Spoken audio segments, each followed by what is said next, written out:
सबको जय सिया राम जी की। आज हम गरुड़ पुराण का दूसरा अध्याय का पारायण करते हैं। इसमें हम यम मार्ग में जो चलते हैं तो वैतरणी नदी वगैरह किस तरह पार हो जाते हैं और रास्ते में क्या क्या यातना भोगना पड़ते हैं, ये सब कुछ बताते हैं। आइए हम सुनते हैं हमारे मृत्यु के बाद किस किस जगह से हमने जाना पड़ते हैं। दूसरा अध्याय। ओम श्री गणेशाय नमः। हर हर महादेव। जय माता दी। जय सिया राम। जय श्री राधे श्याम। ओम नमो भगवते वासुदेवाय। यम मार्ग की यातनाओं का वर्णन। वैतरणी नदी का स्वरूप। यम मार्ग के 16 पुरों में क्रमशः गमन तथा वहाँ पुत्रादिकों द्वारा दिए गए पिंडदान को ग्रहण करने का वर्णन। गरुड़ उवाच। गरुड़ जी ने पूछा, हे केशव, यमलोक मार्ग किस तरह दुखदायी होता है? पापी लोग वहाँ किस प्रकार पहुँचते हैं, वह मुझे बताइए। श्री भगवान उवाच। भगवान केशव कहते हैं, हे गरुड़, प्राणी के लिए यमलोक का मार्ग बड़ा दुख देने वाला है। मैं तुम्हें इसके विषय में बताता हूँ। तुम मेरे भक्त हो, फिर भी इसका वर्णन सुनकर तुम्हारा हृदय कंपायमान हो जाएगा। रास्ते में विश्राम करने के लिए वहाँ वृक्ष की छाया तक नहीं तथा प्राणों की रक्षा करने के लिए अन्नादि भी प्राप्त नहीं होता। अत्यंत प्यास लगने पर प्राणी को जलपान भी मार्ग में प्राप्त नहीं होता और प्रलय काल की भांति फारवे सूर्य तपते रहते हैं। उस मार्ग से शीतल हवा से पीड़ित होते हुए पापी मनुष्य को जाना पड़ता है। कांटे तथा विषधर सर्पों से वह मार्ग आवेष्टित रहता है। कहीं कहीं पापी मनुष्यों को बड़े भयानक व्याघ्र, शेर और कुत्ते भक्षण करते हैं। कहीं पर बिच्छू काटते हैं तो कहीं अग्नि जलाती है। कहीं पर भयानक असीपत्र का वन है।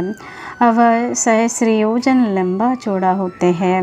वह वन कौवे, उल्लुओं, वटों, गिद्धों, सरतों तथा मच्छरों से भरा हुआ है। उसमें चारों ओर दावाग्नि व्याप्त है। असीपत्र के पत्तों से वह जीव उस वन में छिन्न भिन्न हो जाते हैं।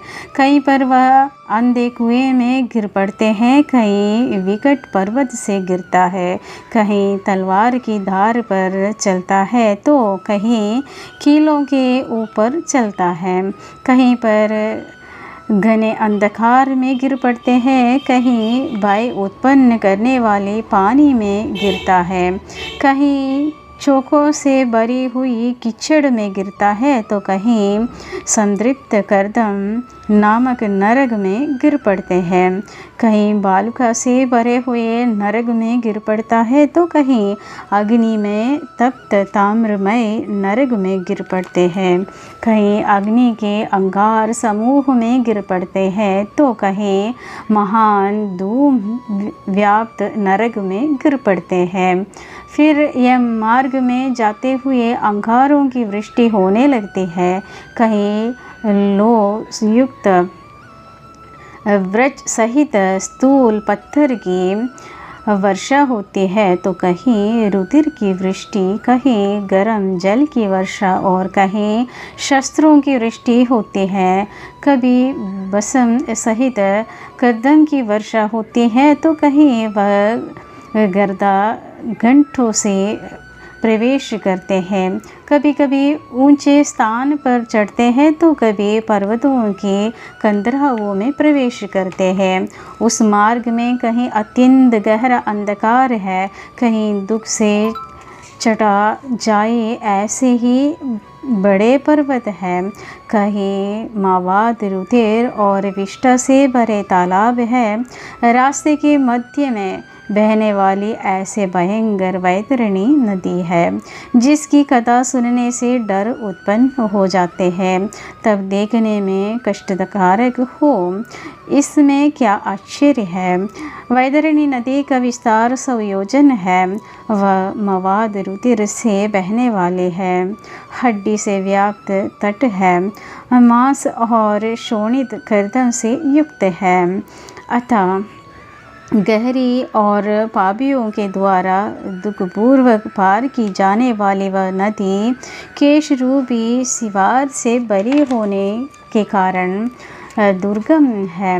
वह नदी विशाल खाए घड़ियालों से भरी हुई और सैकड़ों प्रकार के घोर पक्षियों से आवृत है। हे गरुड़, पक्षियों को आया देकर वह नदी ज्वाला और धूम से भयंकर कटाह में रखे घृत की भांति खोलने लगते हैं। वह नदी सुई के समान मुख वाले भयानक कीड़ों से चारों ओर से व्याप्त है। वज्र के समान कठोर चोंच वाले बड़े बड़े गीध एवं खोवे से घिरी हुई है। वह नदी शिशुमार, मगरमच्छ, चोंक, मछली, कछुए तथा अन्य मांस भक्षी जलचर जीवों से भरी पड़ी है। उसके प्रवाह में गिरे हुए बहुत से पापी रोते चिल्लाते हे और हे भाई, हे पुत्र, हे तात, इस प्रकार उच्चारण करते हुए बार बार विलाप करते हैं। भूख और प्यास से व्याकुल होकर पापी मनुष्य रक्त का पान करते हैं। वह नदी जागपूर्ण रक्त के प्रवाह से व्याप्त महाघोर अत्यंत गर्जना करने वाली, देखने में दुख पैदा करने वाली तथा डरावनी है। इसको देखने मात्र से ही पापी मनुष्य चेतना शून्य हो जाते हैं। बहुत से बिच्छू एवं कृष्ण सर्प से व्याप्त उसमें पड़े हुए पापी व्यक्तियों की रक्षा करने वाला कोई भी वहाँ नहीं है। नदी के अनंत आवर्तों से पापी सर्प पाताल को जाते हैं, क्षण मात्र पाताल में रहते हैं, फिर क्षण मात्र में नदी के ऊपर आ जाते हैं। हे गरुड़, वह नदी ऐसे ही पापी व्यक्तियों के गिरने के लिए ही बनाई गई है। उस नदी के पार का पता नहीं चलता और किसी से पार ना की जा सके। ऐसी ही दुखदायक वैतरणी नदी का वर्णन किया है। इस प्रकार से अनेक प्रकार के क्लेश जिसमें है, ऐसे दुखदायक यह मार्ग में पापी व्यक्ति कूक करते हुए रोते तथा दुखित होकर जाते हैं। कोई पापी व्यक्ति पाश से बंधे हुए, कोई अंकुश से खींचे हुए, कोई शस्त्र के अग्रभाग द्वारा पीछे से हाँकने मात्र से ही इस प्रकार सब चलते हैं। किसी की नाक के अग्रभाग में पाश बांधकर, किसी के कान में पाश बांधकर और किसी को खाल पाश से बांधकर खींचते हैं। ऐसे पापी गर्दन तथा हाथ पैर में जंजीर से बंधे हुए तथा अपनी पीठ पर लोहे के बार को बांधे हुए मार्ग पर चलते हैं। अत्यंत घोर यमदूतों के द्वारा मुखधरों से पीटे जाते हैं और मुख से खून की उल्टी करते हुए तथा वमन किए गए खून को पुनः पीते हुए चलते हैं।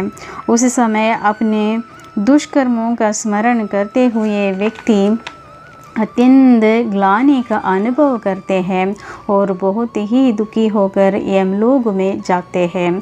फिर भी मंदबुद्धि व्यक्ति पुत्र पौत्रादि का स्मरण करते हुए तथा हाहाकार करते हुए और रोते हुए पश्चाताप करते हैं। बड़े पुण्य से मनुष्य जन्म प्राप्त होता है। उसे प्राप्त कर भगवत धर्म की आराधना में नहीं की, मैंने यह भूल की है। दान, अग्नि में हवन, तब देवताओं की पूजा, विधि विधान से तीर्थों की सेवा आदि नहीं किया। हे जीव, तुमने निंदनीय कार्य किया है। अब तुम अपने किए के दंड मार्ग को भोगो। इस प्रकार आत्मा आत्मा को संबोधन कर उपदेश करती है। ब्राह्मणों की पूजा, गंगा जल का पान, सत्पुरुषों की सेवा, परोपकार आदि भी नहीं किया है। हे जीवात्मन, तुम्हारे द्वारा किए कर्मों के फल तुम ही भोगो। पशु पक्षियों के लिए वन में वापीकूप तड़ाक आदि नहीं कुदवाए और गो ब्राह्मण की वृत्ति के लिए कुछ भी धन खर्च नहीं किया। अतः हे जीवात्मन, तुम अपने किए कर्मों को भोगो। तुमने प्रतिदिन दान नहीं किया, गौओं के प्रतिदिन भरण पोषण का प्रबंध नहीं किया, वेदों और शास्त्रों के कथनों को प्रमाण नहीं माना, पुराणों को नहीं सुना। इसलिए हे देही, तुमने जो किया है उन्हीं दुष्कर्मों के परिणामों को अब भोगो। नारी जीव भी पश्चाताप करते हुए कहते हैं कि अब मैंने पतिदेव की हितकारी आज्ञाओं का पालन नहीं किया, पतिव्रत धर्म का पालन नहीं किया और गुरुजनों को कभी गौरवोचित सम्मान प्रदान नहीं किया। इसलिए हे देहिन, जो तुमने किया उसका अब फल भोगो। धर्म की बुद्धि से एकमात्र पति की सेवा नहीं की और पति की मृत्यु हो जाने पर वहीं प्रवेश करके उनका अनुगमन नहीं किया। वैधव्य प्राप्त करके त्यागमय जीवन व्यतीत नहीं किया। इसलिए हे देहिन, जैसा किया है उसी के अनुसार फल भोगो। मास पर्यंत किए जाने वाले उपवासों से तथा चंद्रायन व्रतों आदि सुव्यवस्थित नियमों के पालने से शरीर को नहीं सुखाया। पूर्व जन्म में किए गए दुष्कर्मों से अनेकों प्रकार के दुखों को प्राप्त करने के लिए नारी का शरीर प्राप्त किया था। हे गरुड़, वह प्रेत अनेक तरह से प्रलाप करके पूर्व जन्मों के किए गए कर्मों का स्मरण करता हुआ सोचता है कि अब मनुष्य देह कैसे प्राप्त होगी। ये विचारता हुआ प्रेत जाता है। 17 दिन तक प्रेत अकेला ही वायु वेग से जाता है। इसके बाद 18वें दिन हे गरुड़, वह प्रेत सौम्यपुर को जाते हैं। उसमें बहुत से गण रहते हैं। वहाँ पुष्पभद्रा नाम की नदी है और वहाँ नगेंद्र नाम का एक राजा रहते हैं। यम के दूत सौम्यपुर में प्रेत को विश्राम कराते हैं। तब प्रेत दुखित होकर श्री पुत्रादि द्वारा किए सुख को याद करते हैं। जिस समय प्रेत धन, नौकर आदि सबका स्मरण करता है, उस समय वहाँ के प्रेत और यमदूत सब एकत्र होकर उस प्रेत से इस प्रकार कहते हैं, हे मूर्ख, तू व्यर्थ सोच कर रहा है। धन, भाई, पुत्र, श्री, मित्र, नौकर आदि तुम्हारे कोई भी नहीं है। जीव अपने किए हुए कर्मों को स्वयं ही भोगता है। इसलिए यमलोक के मार्ग में चलो। हे परलोक के राही, तू ये जानता है कि यात्रियों की शक्ति और संबल फायदे ही होते हैं, जिनके लिए तुमने प्रयास तो किया नहीं। तो ये भी जानता था कि तुम्हें निश्चित रूप से उस मार्ग पर चलना है और उस रास्ते पर कोई भी लेन देन हो नहीं सकता। ये रास्ता तो बालकों को भी स्मरण रहता है। हे मनुष्य, क्या तूने इसे सुना नहीं था? क्या तूने ब्राह्मणों के मुख से पुराणों के वचन नहीं सुने थे? इस प्रकार कहकर मुक्तरों से पीटा जाता हुआ वह जीव गिरते पड़ते दौड़ते हुए बलपूर्वक पाशों से खींचा जाता है। इस पुर में बैठा हुआ प्रेत मरने के बाद पौत्रादिकों ने जो स्नेहवश अथवा कृपा कर मासिक पिंड दान दिया, उस पिंड को भोगते हैं। तदनंतर सूर्यपुर को जाते हैं, जिस पुर में काल के रूप को धारण करने वाला जगमन नाम वाले राजा है, जिससे प्रेत भयभीत होकर विश्राम चाहता है। उस पुर में ही प्रेत के पुत्रादियों को पुत्रादियों को ने जो त्रैपक्षिक पिंडदान किया, उस अन्नयुक्त उठ को वर्षण करता हुआ आगे जाते हैं। प्रेत जल्दी से नगेंद्र भवन जाता है। वहाँ भयानक वन है। उन्हें देखकर वह दुख से रोता है। निर्दयी यमदूत के पास से खींचा हुआ प्रेत 2 मास में रोता हुआ जाता है। वहाँ बांधवों के दिए हुए 2 मासिक पिंड और जल को बोकर यमदूतों के पास द्वारा आगे बढ़ता है। तीसरे महीने में वह गंधर्व नगर को प्राप्त होते हैं और वहाँ तीसरे महीने का पिंड का कर आगे बढ़ता है। चौथे महीने में वह शैलागम नगर में पहुँचता है और वहाँ उसके ऊपर पत्थरों की वर्षा अधिक मात्रा में होती है। वहाँ पर चौथे महीने के पिंड को खाकर वह कुछ भूख अनुभव करता है। उसके बाद 5वें महीने में वह क्रोंच नगर में जाते हैं। वहाँ हाथ में दिए हुए 5वें महीने के पिंड को खाकर आगे क्रूरपुर को जाते हैं।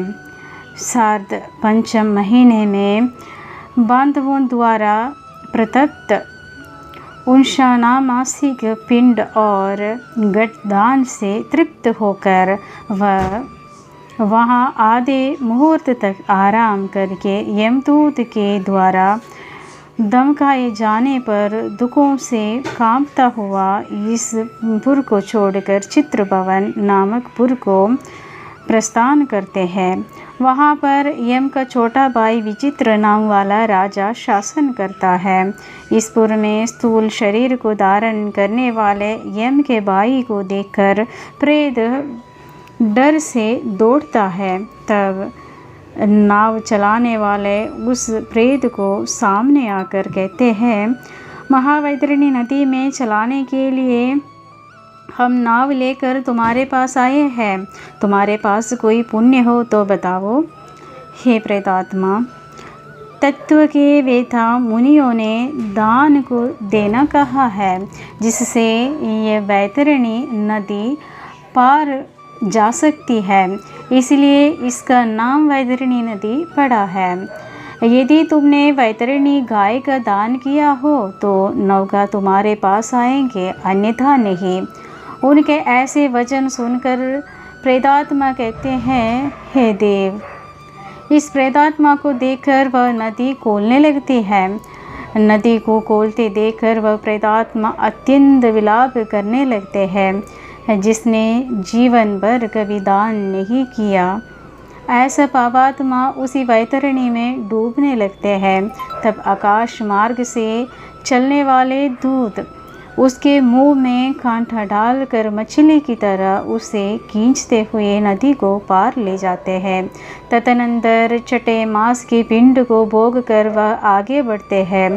फिर भी रास्ते में बहुत अत्यधिक क्षुधामय होकर विलाप करता हुआ आगे बढ़ते हैं। 7वें महीने में वह ब्रह्मात्मपुर को जाते हैं। वहाँ पर वह पुत्रादियों को द्वारा दिए गए पिंडदान को भोगते हैं। इसके बाद वह दुखद नामपुर को जाते हैं। उस रास्ते में अवलिंब रहित पक्षी की भांति चलता हुआ वह प्रेतात्मा महान कष्ट को भोगते हैं। वहाँ 8वें महीने के पिंड को खाते हैं और आगे बढ़ते हैं। 9वें महीने में नाना कुंद नामपुर को जाते हैं। उस पुर में तरह तरह के जीव बहुत ही दारुण भयानक शब्द उत्पन्न करते रहते हैं, जिनको देखकर वह शून्य हृदय से स्वयं ही दुखी होकर रोता रहता है। यमदूतों की गर्जना से वहाँ भी प्रेतात्मा उस पुर को छोड़कर दुख से 10वें महीने में सुरतृप्त भवन को जाती है। वहाँ पर पुत्रादि से पिंडदान और जलांजलि प्राप्त करके भी सुखी नहीं होता। 11वें महीना पूरा होने पर वह रौद्रपुर को जाते हैं। पुत्रादि के द्वारा दिए गए मासिक पिंड को वह वहाँ खाते हैं। 11.5 महीने व्यतीत होने पर वह जीवात्मा पयोवर्ष नामक नगर में जाते हैं। वहाँ पर जीवात्माओं को दुख देने वाले मेघ घनघोर वर्षा करते हैं। वहाँ पर दुखी वह जीव श्राद्ध में दिए गए पिंड को खाते हैं। इसके बाद वर्ष पूरा होने पर जीव शीधाट नामक नगर को जाते हैं। वहाँ पर बर्फ़ से भी 100 गुनी अधिक ठंड पड़ती है। वहाँ पर जीव शीत से दुखी होकर और भूख से व्याकुल होकर चारों दिशाओं की तरह देखता और सोचता जाता है कि मेरे बंधु बांधव दुखी की निवृत्ति करें। तब यमदूत कहते हैं कि तुम्हारे ऐसे पुण्य कहाँ है जो तुम्हारे दुखों को मिटाए। उस पुर में 12 मास के पिंड को खाकर वह जीव कुछ धैर्य प्राप्त करते हैं। तदनंतर 1 वर्ष बीत जाने पर यमलोक के पास बहुबीति नामक पुर में जाकर पिंड से उत्पन्न हुई हस प्रमाण देह का त्याग करता है। अंगुष्ठ मात्र वायु रूप जीवात्मा कर्मों को भोगने के लिए हे गरुड़ यातना भोगने के योग्य शरीर को धारण कर यमदूतों के साथ यमलोक को जाते हैं। हे गरुड़ परलोक के निमित्त जिसने दान नहीं किया वह कष्ट से तथा दृढ़ बंधन से बंधा हुआ यमलोक पहुँचते हैं। हे गरुड़ धर्मराजपुर में 4 द्वार है, जिनमें से दक्षिण द्वार के मार्ग का तुमसे वर्णन कर दिया। इस महान भयंकर रास्ते में भूख प्यास और श्रम से दुखी जीव जिस प्रकार जाते हैं वह सब मैंने तुम्हें बतला दिया है। अब तुम और क्या सुनना चाहते हो। इस प्रकार गरुड़ पुराण के अंतर्गत सारोद्धार में यम मार्ग निरूपण नामक दूसरा अध्याय समाप्त हो गया। अब ये वैतरणी नदी पार करने का जो तरीका बता रखा है, तो पापी जीव किस तरह वैतरणी नदी और यमलोक तक का रास्ता में क्या क्या यातना भोगना पड़ते हैं ये हमने सुना है। उसके बाद नरक यातना बहुत अत्यधिक है, तो आगे हम कल सुनते हैं। तो पारायण अच्छे लगे तो लाइक और शेयर कर लीजिएगा। जो सब्सक्राइब नहीं किया वो लोग भी कर लीजिएगा। सबको जय सिया राम जी की हर हर